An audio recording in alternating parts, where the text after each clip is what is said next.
1등한 학생의 목소리입니다. 자네는 어떻게 공부를 하는가? 라고 물어봤더니, 예, 선생님, 저는 항상 공부할 때 목차부터 시작합니다. 라고 이야기했습니다. 목차는 그야말로 차례 아닌가요? 어떻게 목차부터 공부를 해서 1등을 했단 말인가 궁금하시죠? 이 학생은 어떠한 과목을 공부하든 항상 목차를 쭉 훑어보고 그 목차를 노트에 옮긴다고 합니다. 그리고 본문으로 들어가지 않고 목차를 벽에 붙여놓고 다 암기한다고 합니다. 심지어 수학까지. 무엇을 이야기하려고 할까요? 그거죠.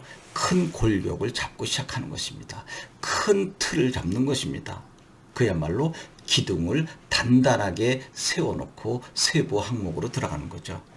항상 목차를 먼저 암기하고 골격을 세운 다음에 그 세부 항목을 본인 나름대로 생각을 해보고 또 생각을 노트에 정리한다고 합니다.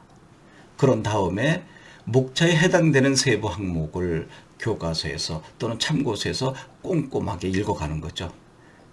목차를 통해서 내 나름대로 생각한 거와 비교해 가면서 읽는다고 합니다. 이것이 바로 그 1등한 학생의 공부법이고 예습하는 방법이라고 했습니다. 그 다음에 이제 학교 본 수업을 선생님께 듣는 거죠. 여러분 생각해 보실까요? 내 나름대로 전체 골격을 잡고 그 세부 항목을 나름대로 생각해 본 후에 노트에 간략하게 적고 간략하게 적은 것을 비교 검토하면서 본문을 읽어나가고 거기에서 또 문제점이 생긴 것을 음점을 제시해서 붉은색으로 적어서 질문을 만들고 그리고 수업 시간에 선생님을 만나는 것 거의 완벽하지 않나요? 그러니까 이 학생은 복습보다는 거의 예습에 치중하는 거죠. 90% 시간을 예습에 목차부터 세부 항목을 나름대로 정리하는 것까지 시간을 투자하는 것입니다. 그리고 수업을 들을 때 얼마나 가슴 뛰는 마음으로 선생님을 맞이하게 될까요? 40분 내지 50분 동안 선생님과 시종 눈을 뗄 수 없이 하나도 떼지 않고 진심으로 다가가는 거죠. 많은 학생들도 열심히 하지만 일부 학생들은 엎드려서 잠을 자곤 한다라고 하는 것을 보면서 공교육 교실이 이렇게 붕괴되고 있습니다라고 하는 프로그램을 몇 년 전에 본 적이 있습니다.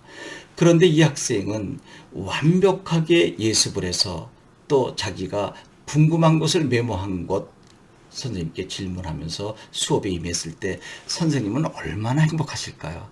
아마 그 학생만 보고 수업하지 않을까요? 그 학생이 없으면 수업할 재미를 느끼지 못할 수도 있을 것입니다. 이게 바로 1등하는 비법이라고 했습니다.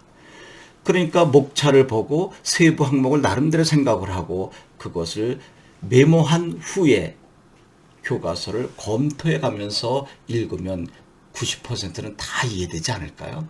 그리고 10% 정도 이해 안 되는 것은 물음표를 찍어두고 선생님께 수업 시간에 열심히 들은 다음에 그래도 이해가 안 되면 복도 또는 교무실에 찾아가서 질문을 하고 완벽하게 이해하고 집에 돌아오는 거죠. 그러면 집에서 복습하는 시간은 5분, 10분이면 족하지 않을까요? 많은 사람들이 복습보다는 예습이 중요하다라고 하는 것을 이 1등한 학생을 통해서 충분히 공감할 수 있었습니다. 그러면 여러분, 선생님과 학생의 관계는 얼마나 행복해질까요? 이것이 바로 공교육을 살리는 길 아닐까요? 지금 소개한 1등하는 학생의 공부 방법 쉽지는 않을 것입니다. 여러분 나름대로의 방법이 있겠지만 이 학생의 방법 참고하는 것도 좋지 않을까 해서 소개해 봤습니다. 여러분 고맙습니다.